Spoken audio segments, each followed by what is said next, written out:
પહેલાં બધા સ્વચ્છ થઈને તૈયાર થઈને ઊભા રહેવાનું, પછી એને પછી કોઈ કામ રેડી જ રહેવાનું. મારું કહેવાનું શું છે,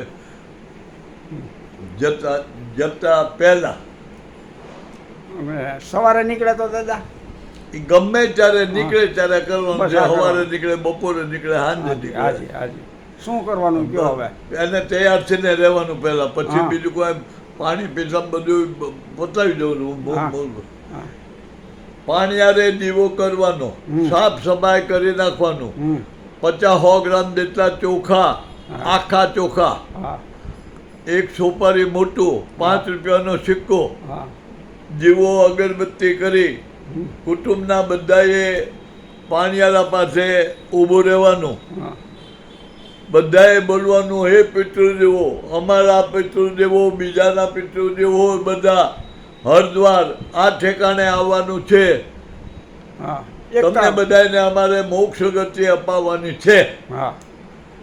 આ ચોખા પાછા લઈ અને જતી વખતે પાછા ઉમરો સાફ કરીને આ ચોખા ત્યાં મૂકવાના અને એક દાણો લઈ લેવાનો. પાછો સફેદ ધોયેલો ધોતિયાનો કટકો રૂમાલ જેવડો, એમાં ચોખા, સોપારીને રૂપિયો લઈ અને હરદ્વાર જે ઠેકાણે આપણે જવાનું આવવાનું છે.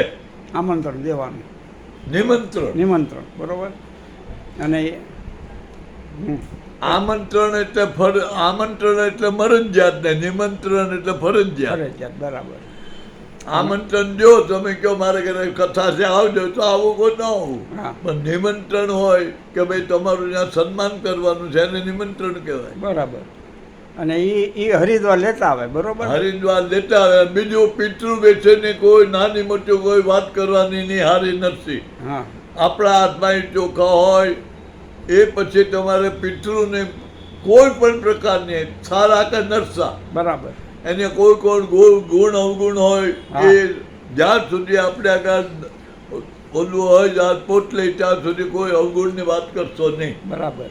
અને એ તમારું કામ બગડી જશે. બરાબર. એ હરિદ્વાર લેતા આવવાની. બરોબર. હરિદ્વાર લેવાના, કોઈ વાતો કરવાની નહીં. પિતૃ વિશે કોઈ વાત નહીં. પિતૃ એટલે હારે નથી કોઈ વાત નહીં. બરોબર. અને એ પોટલી જમીન ઉપર મૂકવાની નહીં. અને બેગમાં કેમ રાખવાની? બેગમાં. બરોબર. બેગમાં જોડી બાંધવા. બસ. બરાબર. લ્યો.